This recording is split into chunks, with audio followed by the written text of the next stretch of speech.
Hi, how are you? Hi. Welcome to Phil Nightmares. I'm your host, Zachary Binks, and And I'm Tay. All right, what are you going to tell me about today? there is a place located in the American Midwest. There lies a house that where malevolence has seeped into the very bones of this place and that never lets the past die. Shadows infest the house, causing anyone to enter it to leave in fear. And they may or may not have scratches and whispers gnawing at their sanity. So today we're going to be talking about the fucking Sadie house. The what house? Sallie house. As I said, my brain is scrambled and I kept on, like Luli, yesterday when I was typing up the notes, I kept on putting Sadie, shit, it's Sallie. Now, this house is located in a little town known as Atchison, Kansas. I looked at like the population size. I was like, oh, little town, but I kind of want to know. It has like 10,000 people, and I looked up the population for Clarksville. Oh, like 100,000. I'm just like, damn, that is a small town. Right. Yeah. It's also like the Sallie house is also known to be one of the most haunted places here in the U.S. It draws thousands of people like each year to experience like the nightmares that await inside of that house. Now let's get into the history. And like I'm gonna doodle. I gotta do something. No, I understand. Okay, I'm gonna also preface this that besides the original owner and the Pickmans, who I'm gonna be talking about a little bit later on, I cannot really find anyone else who lived in the house. So it honestly made me so frustrated. Like I kept on like trying to search up who lived in this house besides the person who built it and the Pickmans, and it kept on really giving me like nothing. And I decided fuck it at that point. Yeah. I mean, understandable. Yeah. So, anyways, the house was built sometime in the mid 1800s. I've seen like accounts where it was built between 1861 and 1871. So like a 10-year gap. By one Michael C. Finley. And this was intended to be like a family home, and it ended up being a home for like the Finleys for multiple generations. And like with those kind of houses, multiple people have died within the wall. Multiple people have been born. Multiple people have died. So this house has seen some shit. Yeah. But And it's lots of energy too, just coming back and forth with the families. the house is reportedly named after a young girl named Sallie, who reportedly died in the house and now haunts it. But that's very fucking debatable about the shit that I've seen. According to like local legends, in the middle of the night, Sallie's mother took her to Dr. Charlie Finley's house, and this, like, I keep on seeing conflicting reports. Either this is Michael Finley or his son. So I'm just going. It's one of the Finleys. It's one of the Finleys. I'm just gonna say it's his son, Charles Finley, and took him to a home to be treated for stomach problems. And it said that he practiced, like his practice inside the house, but investigators said that there isn't a way that was possible. Like investigators have tried to disprove that he couldn't have actually like performed surgery within the house, but I mean, that's kind of how it was done yeah. back then. Occasionally they had a dedicated office, but I mean, this is also around the same time that you would go to a barber and he would cut you and put on leeches. Yeah. So operating out of your home is not. Yeah, and I don't know why people. These are people who don't pay attention to their fucking history. Yeah. Anyway. But apparently the stomach issues were more due to appendicitis, and Dr. Finley decided to perform emergency surgery on her. But, of course, since she reportedly died in the house, a mistake was made. And I've heard, like, two different, like, sources. Either there wasn't enough anesthesia, like, period, or he just started doing the surgery before the anesthesia could actually kick in. See, I've heard there wasn't even any. Yeah, and so either way, when performing the surgery, this girl was in agony before she passed away on the operating table. And to this day, like, it is said that her ghost is trapped in the house, and that's why it's called the Sallie house. But as I said before, I am convinced that the haunting isn't due to that little girl. Like, I swear to fuck. If y'all already know about like shit that gone on in this house, y'all will agree with me too. It sounds like you have something to say. No, like it's because I remember the Sallie house, and there's actually one of the investigators that I don't remember. I didn't watch him. I think he was on one of the podcasts I listened to. It's talking about he fully believes that there is some correlation between the haunting at the Sallie house and the Villisca axe murder house haunting.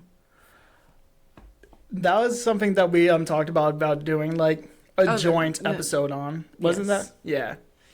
I know you got your whole theory about. Oh, I have now added to it because I found another thing I've got to. This is going to be like a whole thing. I will cover individual cases, and then there is going to be a whole conspiracy theory episode because I've got one and I'm going to solve this shit.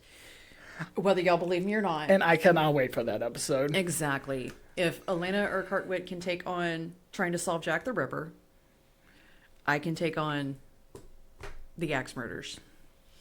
I can't wait to. Nah, You're I've listened to some. Feral. I've listened to part of this theory before. All I'm saying, it was not California in the 1970s and 80s.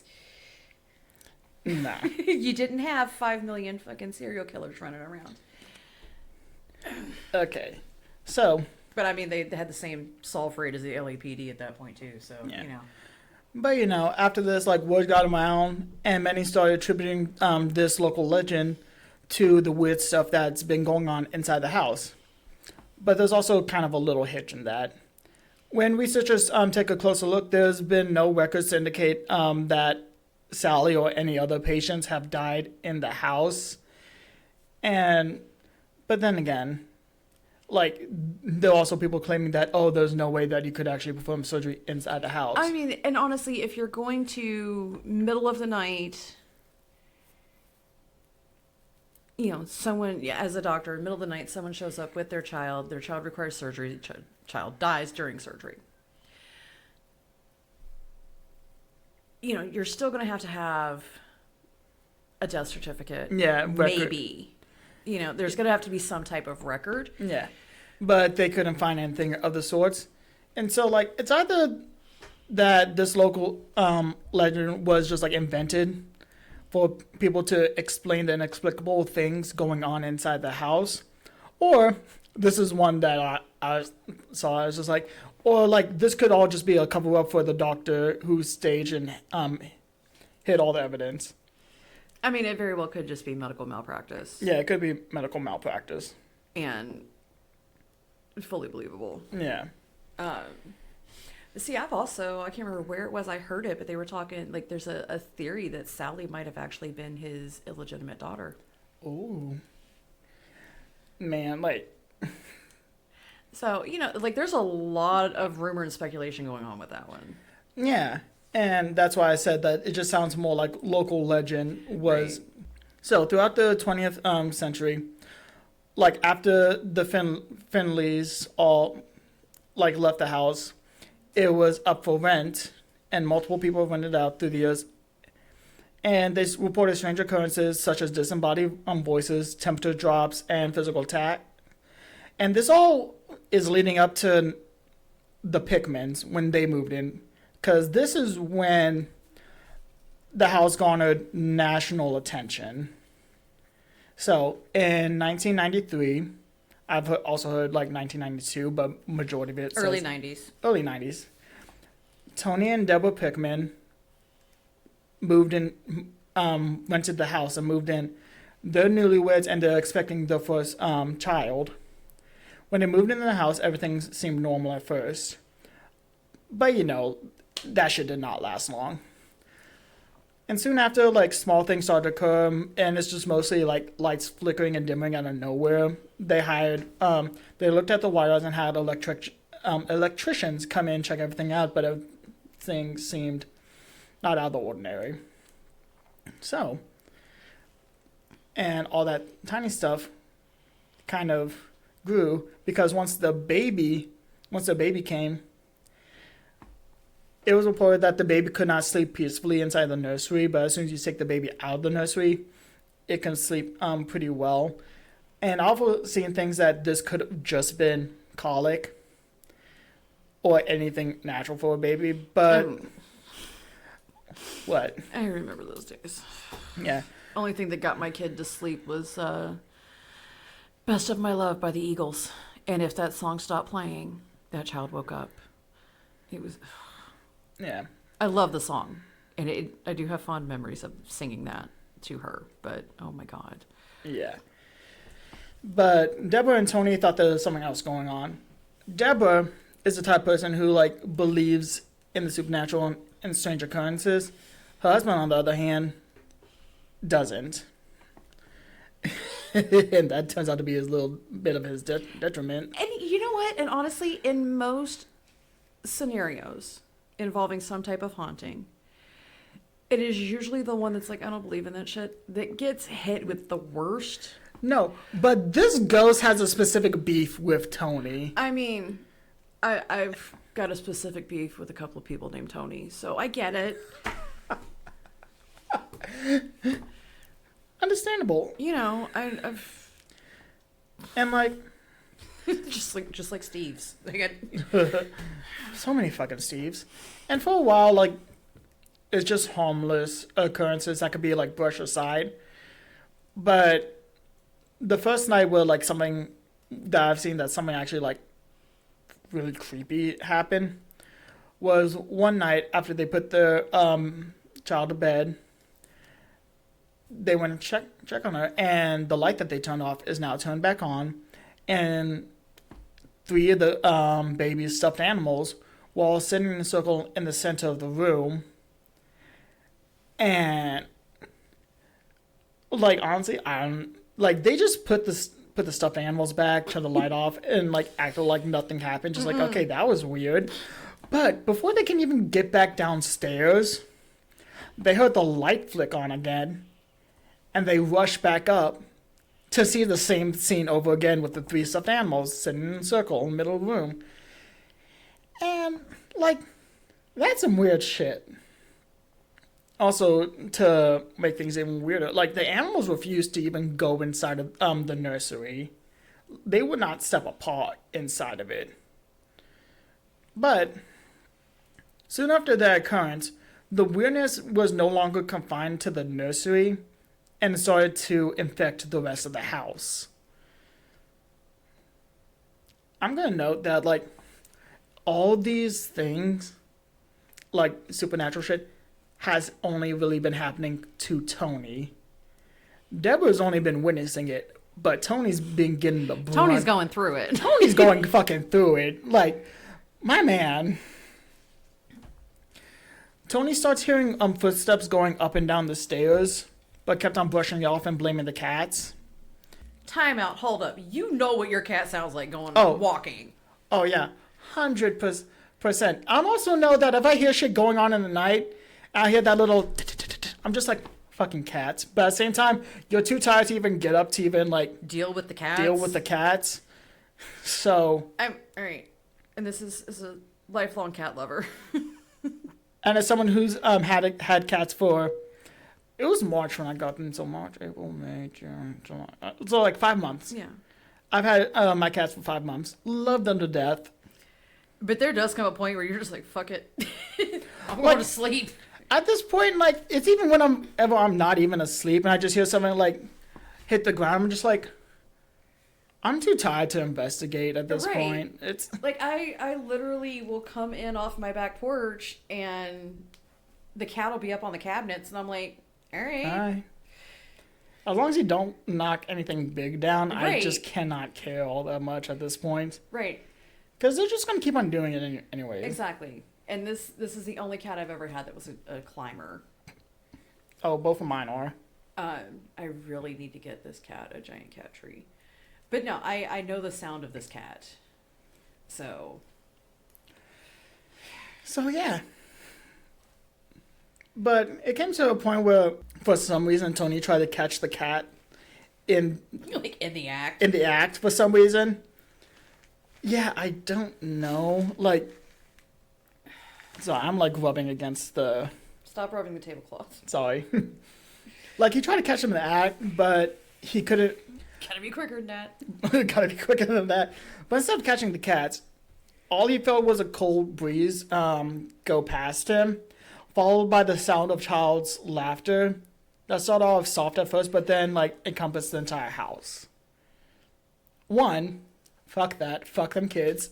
If I heard that, fuck them kids. I'll throw hands with a ghost child. Fuck that. You know, a lot of people will. Throw hands with ghost children? Yes. I mean, like there are so many people that are like, no, I ain't fucking with no ghost kid. I will fight a ghost child. That is the worst thing that can show up in my house. But there's also the theory that it's a demon masquerading as a child. Yeah, no, and that's what I wholeheartedly believe. But we'll get to that in a second. But we'll get to that more in a second. Another time, Tony was sleeping on the couch. Well, he was kind of half asleep on the couch. And out of nowhere, he just kind of sat up, looked at his wife, and in a tone that she couldn't recognize, he said, someone has him, or something like that. And then just like went back down to lying down. And Deborah was just like, try to shake it off, but who the fuck is someone? And who the fuck is him? Who has who? Who has who? But something... Who has who? But there's something that reminded me of the story. Anyway. But Deborah, there was one thing that Deborah kind of knew, that Tony wasn't the one in control in that moment. She knew that was not her husband speaking. Now, here's the thing. I don't remember if this was ever addressed or ever asked. Does Tony talk in his sleep? No. No. Tony sleepwalk? No, but there is a case of something else I'm going to be getting into. Okay. Just let me get to it. I'm writing down my theories at the moment. No, like, good on you for like writing down theories. I love that. Oh, I mean, I have two so far. Yeah. One that I think is actually plausible, and the other one's... Yeah. And after that, the activity starts ramping up. Family photos are found hanging upside down and cracked. Dolls were found like burnt. I'm sorry, that's one way to piss me off. Start fucking with the shit hanging on my walls. Yeah. Also, like, dolls were found like burnt from the inside out. Yeah, this fucking ghost is a fucking pyromaniac. Like, this creature is a fucking pyromaniac. Like, and not just like dolls, other things with burns that cannot really be explained. And like, honestly, at this point, like, the Pickmans know that whatever's inside this house is just continuing to grow stronger. And at some point, the word starts to spread about the freaky shit going on inside the house, and news crews start coming by to see if the stories are true and start documenting stuff. And the more time that they spend gathering evidence inside the house, the more strange shit starts to occur. Cameras have caught fires appearing and disappearing as quickly, objects moving around despite no one being near them. And worst of all, they're catching in real time Tony getting scratched up by the entity that lives inside the house. Like, in real time. Man, I've seen like the photos, and this man's like back, front, looks like he got into a wrestling match with what? There is as a story you need to cover, and I cannot remember the name of it, but it was literally a news crew was in there like investigating, and you literally see the man, like one of the crew members, get like snatched and dragged over and like lifted up in the air like he's being hung off the rafters in the attic. Like, there's actual footage of that. Okay. And as soon as I remember what it is, I'll let you know. Yes, send that to me. So eventually, they called over a medium, the name of Peter James, he was called in to see what's going on. And when investigating, he made his way up the stairs, and all of a sudden he just stops. And he calls out, "There's a little girl here. Sallie. Is your name Sallie?" And that's really how the house got its name of the Sallie house, is through that and the local legend. Well, I feel like the name came and then the legend happened. Yeah, that sounds more plausible. That sounds more plausible, yeah. Like, that's what I was thinking as I was writing it down. So, something that I still don't get, despite seeing all this, Deborah thought that this was a spirit of a little girl who was looking out for her child. Because, like, originally, like, the spooky stuff started within the nursery, and it was harmless at first. But Tony, on the other hand, nah. He felt that whatever was in the house was fucking suffocating him. Like, just growing darker, biting, clawing, and, like, shoving him. Like, and after every attack, it just left him weaker and afraid of the entity inside the house. Like, honestly, it just sounds like the entity was feeding off of him. Like, it attached himself to him and started feeding off of him. But yeah, let's just say it's a spirit of a little girl looking after your child as your husband's going through the fucking ringer. I would like to know. Like, I understand they're newlyweds, and from what I remember, like, they very much loved each other. I don't remember if they, like, survived living in this house or not, marriage-wise. But somebody's got some repressed emotions that this is feeding off of, and it sounds like... I mean, it did say that Tony was Catholic, so... Yeah. Guilt. Gotta love that Catholic guilt. Anyways. Tony started seeing things. Like, one night he was looking down into the basement when all of a sudden he sees a little girl at the bottom. And when he blinked, she vanished. Nope. Another time, he saw a woman at the top of the stairs wearing a maid's outfit, and before he can get to it, like, at first he thought it was his wife, but then he was like, nah, that ain't my wife. And before he can get it, like, the apparition disappeared. And then another time, he saw an old lady wearing all black with her face covered, like, at the corner of his eye. And so on, just seeing, like, figures and shadows appear out of nowhere and then quickly disappear. I swear, like, it's just like, haha, you see me, but no one else can. Like, driving this man fucking insane. And now, like... I mean, I would do that too. Yeah.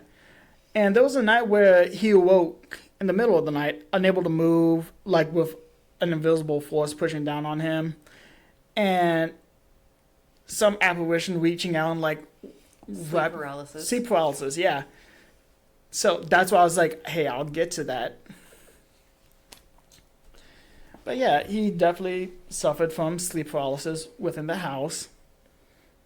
And there was a time where he saw the childlike apparition again, but it started to morph into, like, a decaying body of a little girl moving towards him. A very shining of her. Yeah. And at this point, Tony's just like, yeah, there ain't no little girl in this house. That is a fucking something wearing... That's a diamond. That's something wearing the face of a little girl. But no, Deborah, trying to look on the bright side. Fucking Deborah. She was not a Debbie Downer. She was a Debbie Upper. And now going back to, like, you know how I said he was getting scratched up in front of the cameras?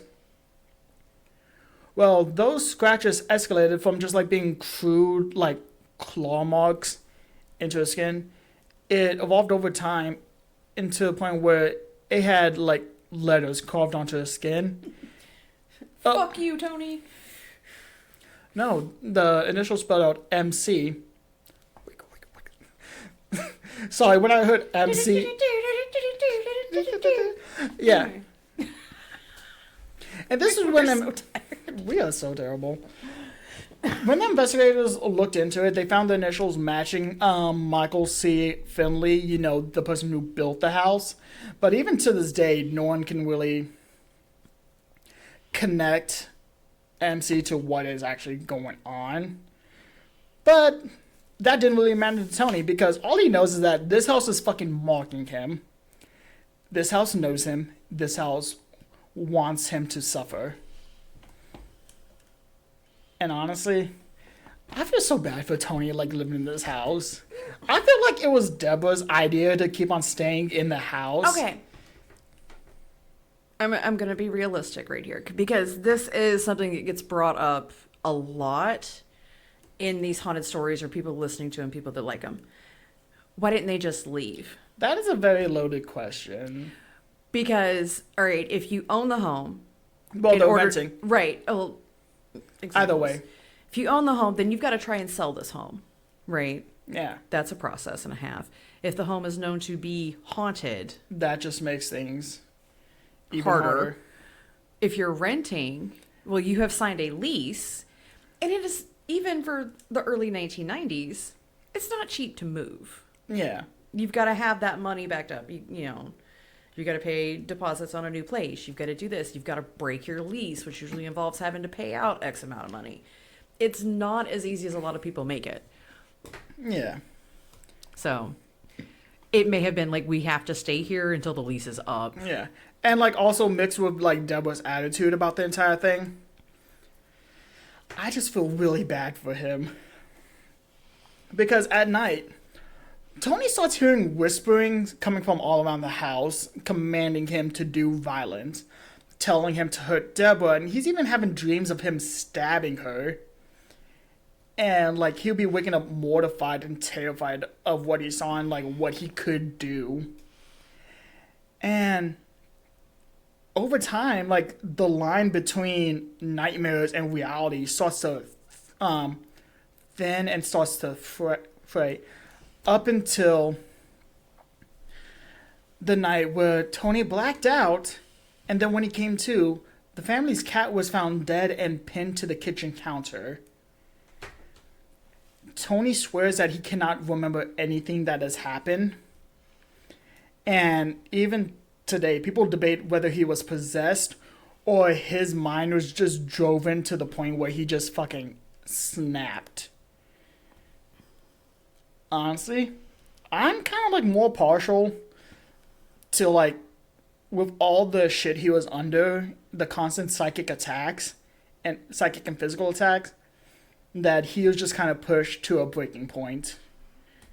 You know what I mean? You got that thinking look on your face. How old was he? How old was he? Weren't they in their early 20s? Early 20s. They were a young couple. Okay. Yeah, they're definitely a young couple. And you know what gets even, it gets even fucking worse.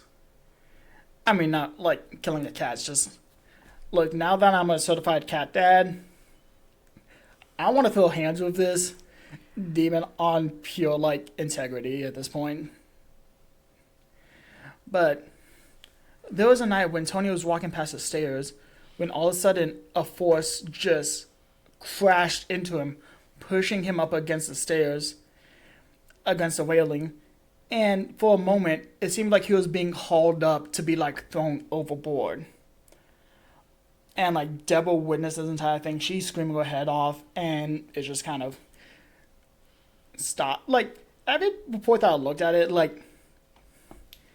it just says that it looked like he was about to be thrown off the edge and then just stopped. So I'm assuming the ghost just let him go. And just nah, we can continue this for later. And after this incident, the activity starts coming in waves. There'll be days where nothing will happen, and it's just the calm before the storm, the tension's just building and building, and they know that someone's watching them, but not doing anything. Always feeling someone is watching me, and I get no privacy. And all of a sudden, everything will just turn violent again, scratches, hideous laughter, thrown objects, moving shadows. the Pickmans at this point are living in a constant state of dread, never knowing when the next attack will begin. And like Deborah, she's trying to be strong and try to appease the spirit, which is still thinks is a little girl. While Tony's still going through the fucking window because, as I said, all this shit is centered around Tony. Right. So, and he's being drained. He is constantly under siege mentally and physically. And they finally came to the conclusion that they can either stay in the house and continue the torment or just leave and suffer the consequences of that. Because 3 weeks after Tony was attacked on the staircase, the Pickmans packed up and got the hell out of Dodge. And I'm assuming that they just broke their lease because they couldn't stay in that house any longer. Yeah. Sorry, I was looking at the house. No, good. No, my brain is running. It's like I gotta see the house.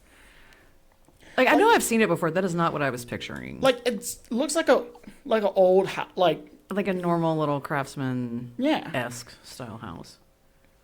So the Pickmans leave at this point, but over time, like Tony and Deborah do still return to the house to try to get to the bottom of everything. But every time Tony enters in the house again, everything starts back up. The scratching, like the ghost is like it's on site, Tony. Like this spirit entity has a personal grudge against Tony. Fuck him specifically. I feel so bad for this man. I mean, he's done nothing, and the ghost was just like, nah, fuck you. Or the entity doesn't want to hurt women or children. Which, considering that some other stuff, yeah. And after the Pickmans left, others tried to stay in the house, but then at this point, the entity just did not let anyone stay for long. And like after the Pickmans left, there was a woman who lived there and was evicted. And when the investigators went in, they found strange ritualistic markings on the walls and a pentagram that's burned into the basement floor. And after that, that's when the center of activity became the basement. They also found a hole in the wall. And going, there's always that one bitch that don't pay her fucking rent that's in the Yeah. basement summoning shit. The hole in the wall is described as cold and suffocating and says it only gets worse the farther in you go. And there's a bunch of people saying that the source of all this is sealed underneath the house. But that's just hearsay at this point. I kind of feel like something sealed that, like, the primary activity to the basement.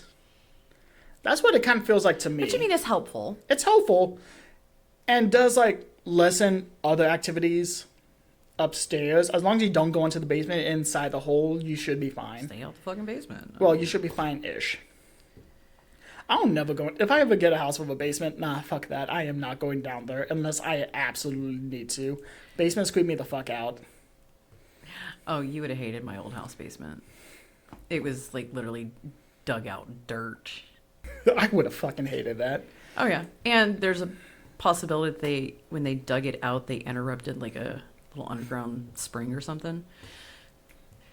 Everybody that came into my house was like, y'all feel it? There's something going on in the basement. I'm like, yeah, that's why we keep the door shut. and sealed. And sealed. And, like, from then on, the legend of the house just grew more and more. And people come investigating. People encounter objects being moved around. Fires sparking at random.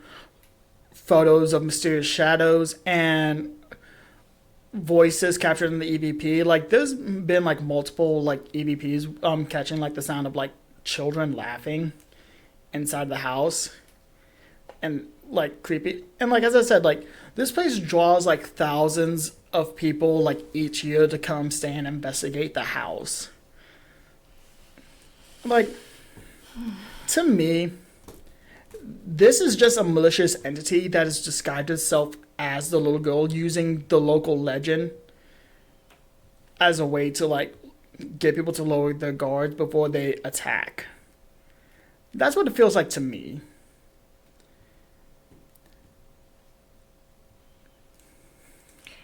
I don't think it's that. What do you think it is? Well, I have some theories. Go on. All right, so... All right, you said Tony's, like, the scratches and stuff were appearing in front of people. Yeah. And was it, like, video evidence or just photograph evidence? Those photograph evidence, I think There probably wasn't any video evidence. Yeah, like, I only saw photographic evidence. Okay. Because that could go into, like, poltergeist PK territory. Yeah. And a PK is basically a poltergeist that has been created by a person.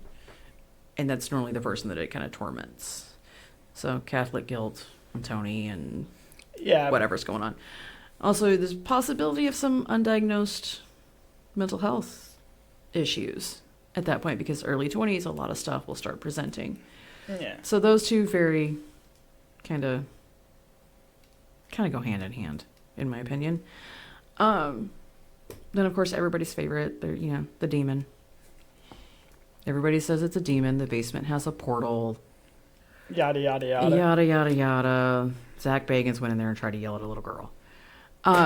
Honestly, what I think it is it may have started out as some type of fairly benign haunting. And it became an egregore. Egregore? Egregore. Where it does whatever you want it to do.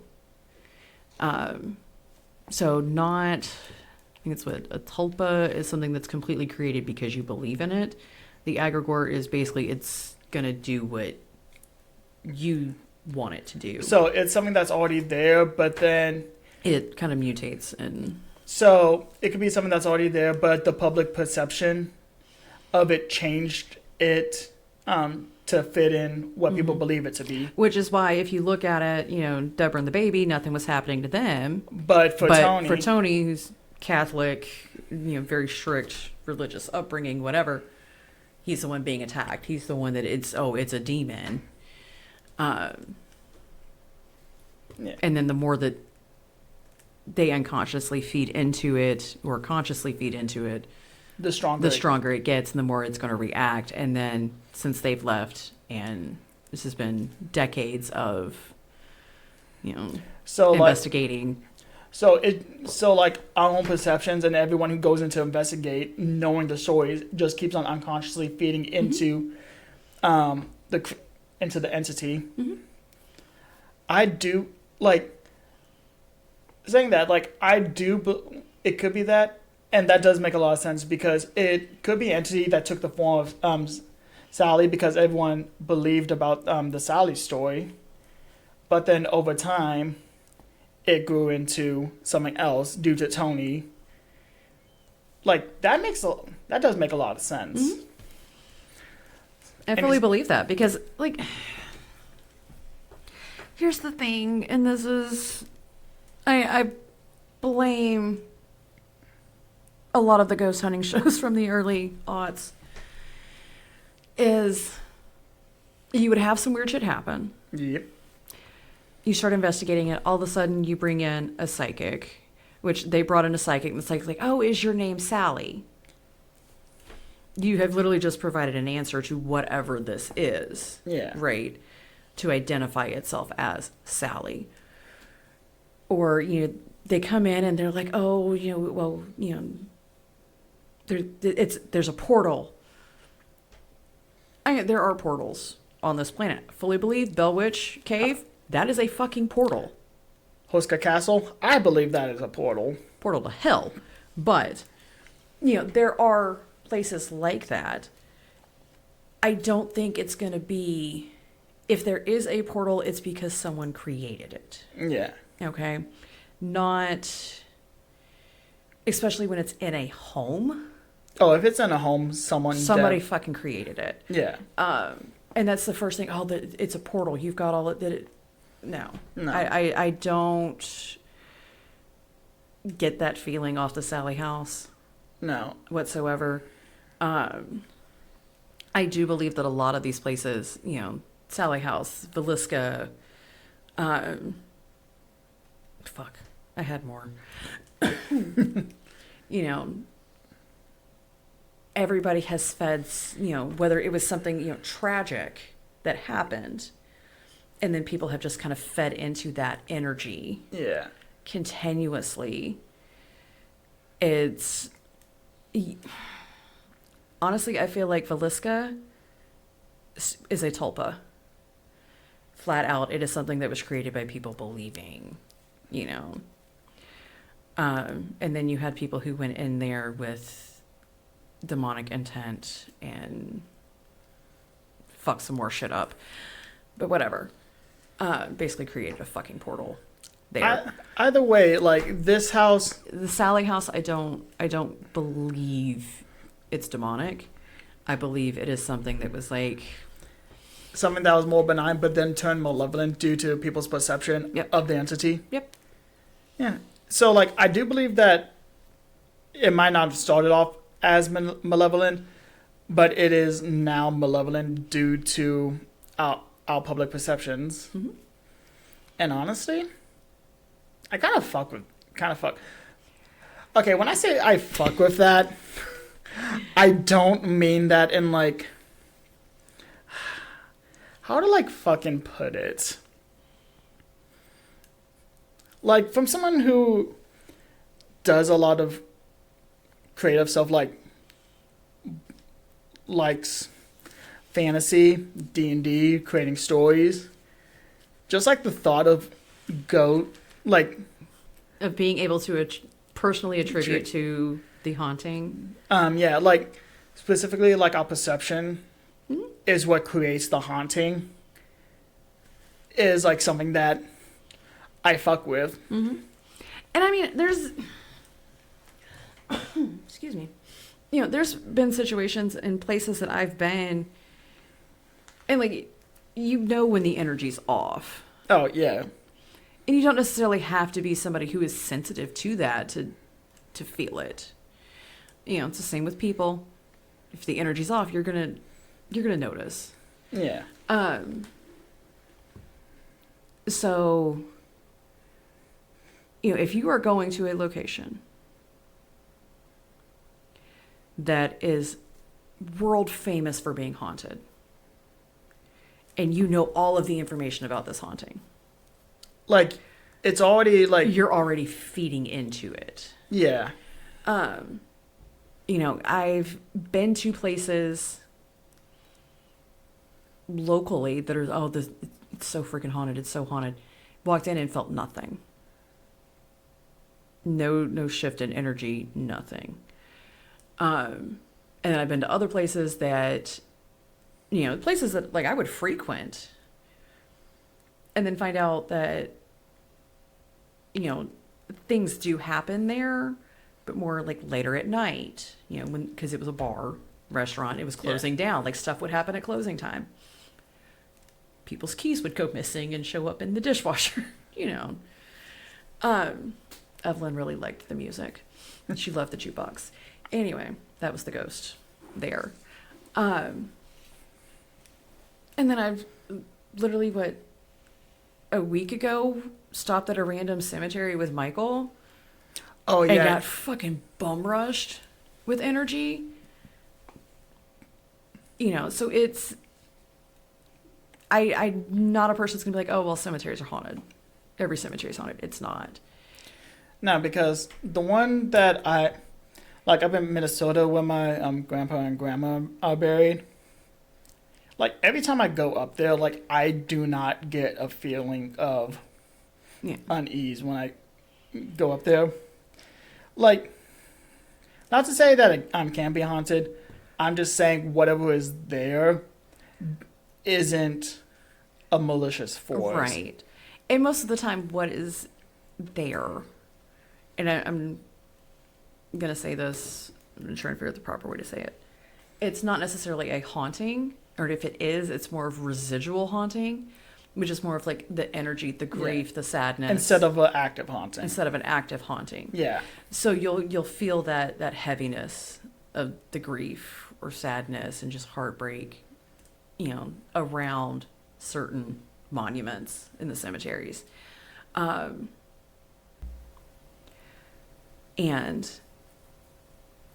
in all reality, during the Victorian era, cemeteries were built like parks. They were designed so that families could go and have a picnic with their loved one, at the grave. That's why I love Victorian cemeteries. They're gorgeous. But going into,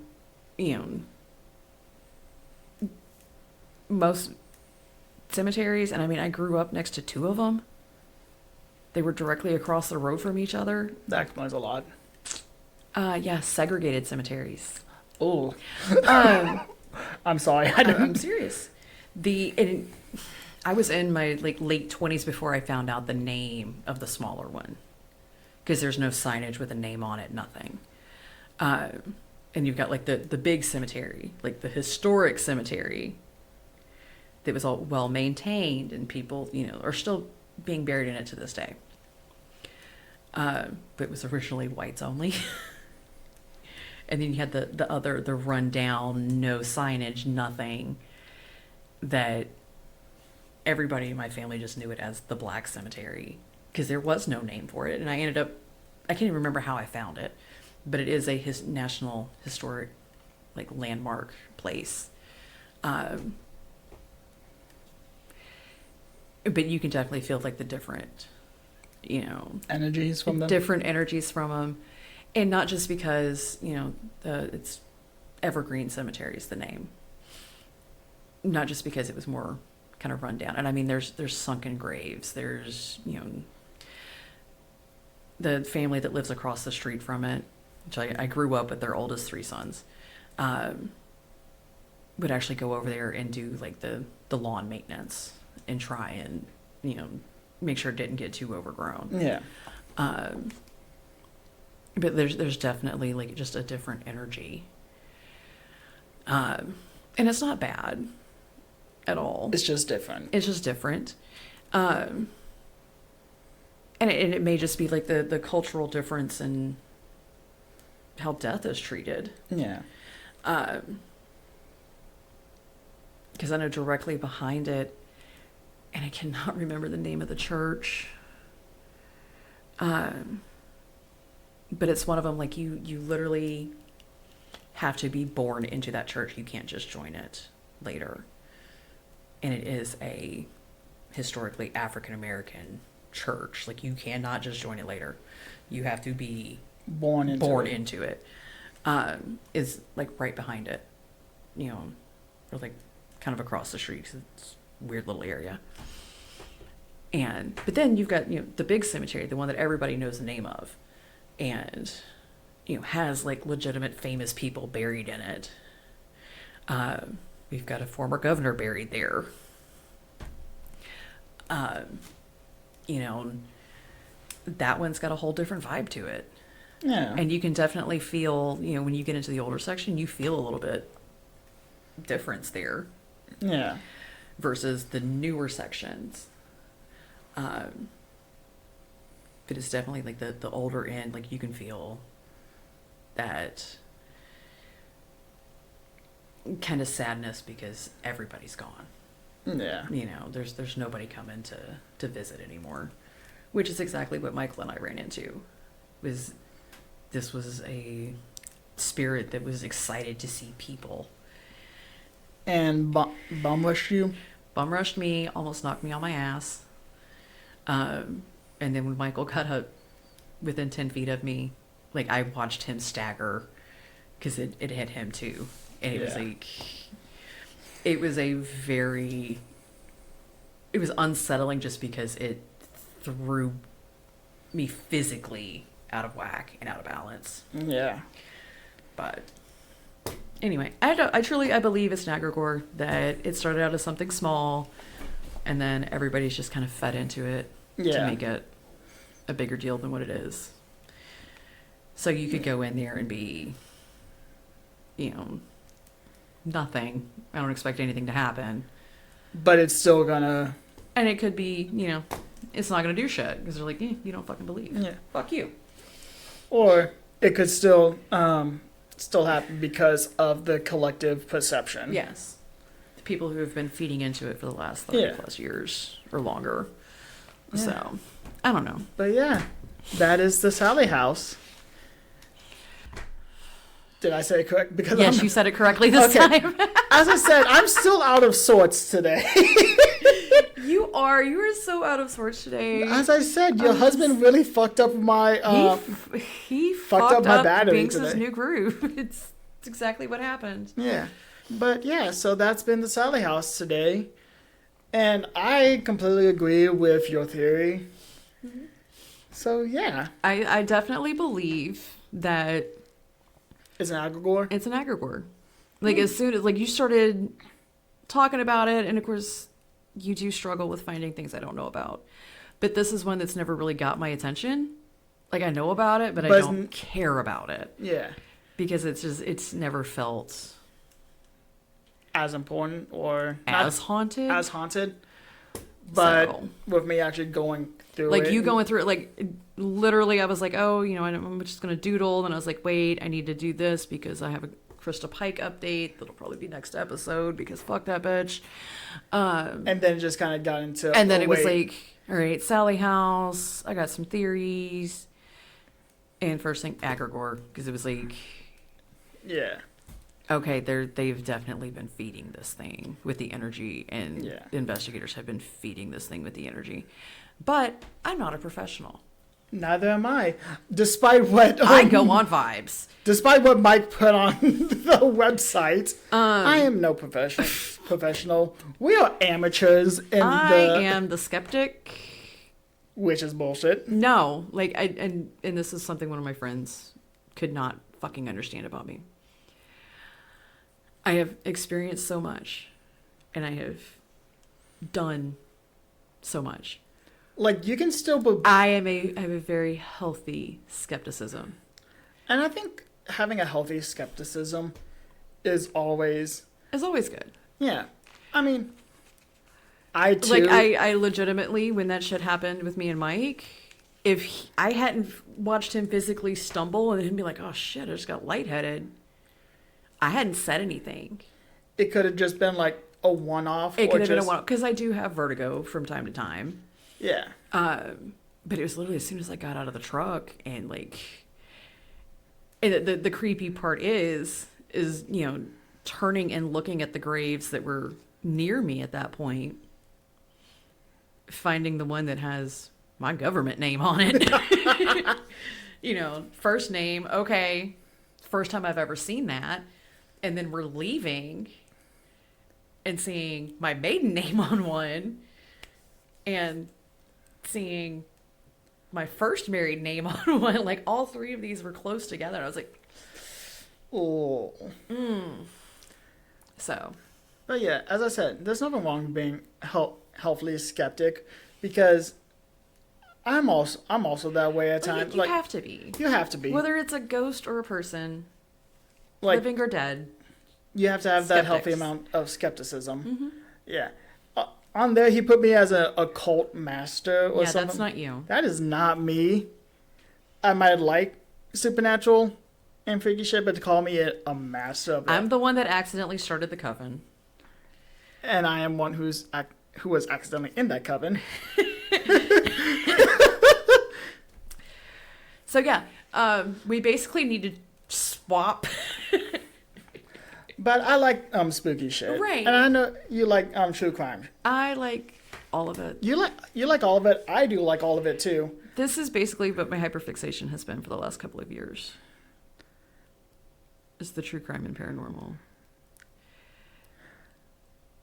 My hyperfixations keep on switching, but have the same general theme of being fantasy related. No, like you, Mike, my kid, 6 months max on a fixation, and then you guys are onto something else. Yes, but the fixations always have this same theme for them. You, for me at least, yeah. And for the little one, yes. For Mike, no. Okay, that man. Oh, speaking of Mike, can you text him to order the pizza? Hey, feed us. But yeah, he's all over the fucking place. Now, me, if I fixate on something, it's years. If I completely zone out at work, I'm normally thinking about my Halloween decorations. If I zone out, I am probably thinking about, well, a great multitude of things. I can't even narrow it down. But for the most part, it's about a book idea that I have. For me, it's either a urban fantasy setting or full-on high fantasy. There's really no in between. No, there's not. But yeah, that has been this week's episode. Yes. Hopefully next week we won't be rage baited. He probably might. He probably will. Piss us off. But yeah, you can find us at our socials on Instagram, TikTok, X, Facebook at Feral Nightmares Podcast. And YouTube at Feral Nightmares Podcast. I forgot about YouTube. You forgot about YouTube. And send us a fucking email, people. Interact with our post. If you find us, if you love us, if you hate us, I don't care. Give me a thumbs down. Give me an angry face. Give me something, because the more you interact with us in our posts, the more it gets out there. The more it gets out there, and the bigger we get, and then we can maybe start doing some things like, I don't know, go on location to certain cryptid festivals, or... Well, honestly, something that I want to do is like for me personally, like going through like classic literature of like Dracula, Frankenstein, reading that out, and then having her and Mike reenacted in the background. Yeah, I'm not reenacting Dracula or Frankenstein. Why not? There's a lot. We can get other people to do it. Yeah, we'll find somebody to do it. We'll find someone to do it. But no, like, please. Also, we can start doing like minute Reddit stories. We have ideas. We just need some input for you guys on what you like, what you don't like, suggestions on stories we can cover. I want y'all to really fully realize this. Where we are located at is like 45 minutes from the 37th parallel. Weird shit happens around here. I am like... He is right down the road from the Bell Witch Cave. We've got, actually in a couple of weeks, there's the Kelly Goblin Con for the little green men in Hopkinsville. The Hopkinsville Goblin? Yes. And then in the month of September, my birth month, there's the Mothman Festival in West Virginia. There's also the Van Meter month, and there's the Sasquatch thing coming up in Tennessee too. These are places we could easily drive to, and we would be more than willing to go. And we just want to know if you guys will find that entertaining, right? So hit us up, shoot us an email, feralnightmarespodcast@gmail.com. Hit us up on the socials: Twitter, Instagram, Facebook, TikTok, YouTube. Interact with our posts. Whatever, service you get or download us from, rate us on there. Because we would like this to become a job. Yeah. And also, we are definitely going to be starting to post more behind the scenes content. We have literally only been doing this a month.